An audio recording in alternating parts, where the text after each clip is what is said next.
Today's video is brought to you by Card Kingdom, and right now you can get this sweet Scoop Soldier sticker when you order over at cardkingdom.com.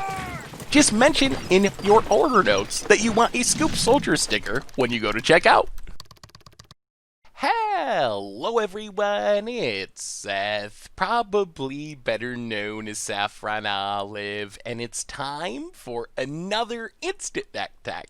So as you know, Monday means it's Modern Monday here in Instant Deck Tech land, and we have a spicy one to look at today. This is a deck I'm calling Creative Mining, basically a really interesting new take on Indomitable Creativity / Polymorph deck, and it comes to us from Orm67, who took it to a 5-0 finish in a Modern League on Magic Online. So congrats to Orm on a really unique deck, and a quick reminder before we break down Creative Mining for Modern.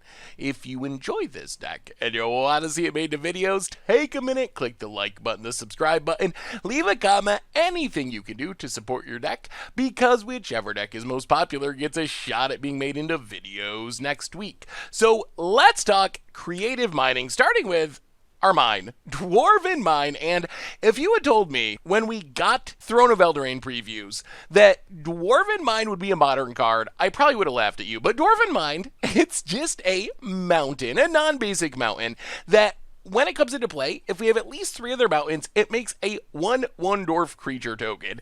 And somehow, this is the centerpiece of our modern combo deck. So, Dwarven Mine is actually so important that we are playing Farseeks to find our Dwarven Mine. Farseek can snag into Plains, Island, Swamp, or Mountain. Dwarven Mine technically is a mountain. It can also ramp us into our Dwarven Mine, because for our deck to work, we do need 3 other mountains when we get Dwarven Mine, because making a token with Dwarven Mine is the most important thing our deck can do. So why is getting this 1/1 dwarf token so important to the plan of our deck? And the answer here is we are looking to destroy that token with the help of Indomitable Creativity or Polymorph, essentially the same card in our deck. They're worded very differently, but the end result is we can destroy one of our creatures, which is going to be our dwarf token from Dwarven Mine, and then we reveal cards from our deck until we reveal a creature, and that creature 100% of the time is going to be Emrakul the Aeon Storm, because that is the only other card in our deck. So what our deck wants to do is something like turn 1 make a land drop, turn 2 Farseek, get another land, turn 3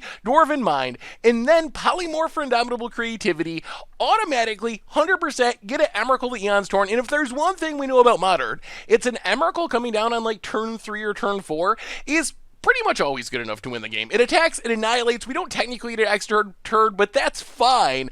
And Emrakul is enough to close out the game by itself, and that is the core of the deck. That is the entire plan of the deck. The rest of the deck is supporting this plan. Teferi Time Raveler in Silence, just protect our combo. Silence just makes it so our opponent literally can't interact with our plan. They just can't cast spells, so no counter spells, nothing like that to worry about. Teferi does some sweet tricks here as well, because we can first just make our opponent not interact with our spells with the static ability, but we can also uptick it, and that allows us to Polymorph or Indomitable Creativity on our opponent's end step, which means we just untap with our Emrakul, swing in, annihilate our opponent by surprise, likely just win the game on the spot. We also have some removal and Lightning Bolt and Abrade just to interact with our opponent. Remand and Manamorphose keep us churning through our deck to find our combo pieces. Remand also, nice tempo play. Manamorphose is pretty much just literally making our deck a little bit smaller. It's just 2 mana, get our mana back, also cantrip. It can help fix our mana for stuff like Indomitable Creativity or Teferi, but really, it's just a free cantrip in our deck to help make sure we find our combo pieces.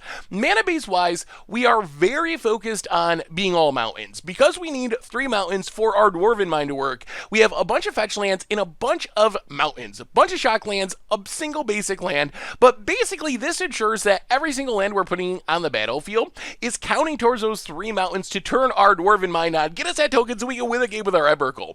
Sideboard wise, we have a way to kind of zigzag around hate cards from our opponent. Maybe our opponent has a Grafdigger's Cage or something that would keep us from being able to win with our Polymorph combo. Well, we can bring in more Emrakuls, go up to the full 4 along with 4 Through the Breach, and just plan on drawing through our deck, finding Emrakul, finding Through the Breach, sneaking Emrakul into play from our hand, hasting it in, annihilating our opponent. Veil of Summer gives us more protection from interaction interaction, thought seizes, counterspells, etc.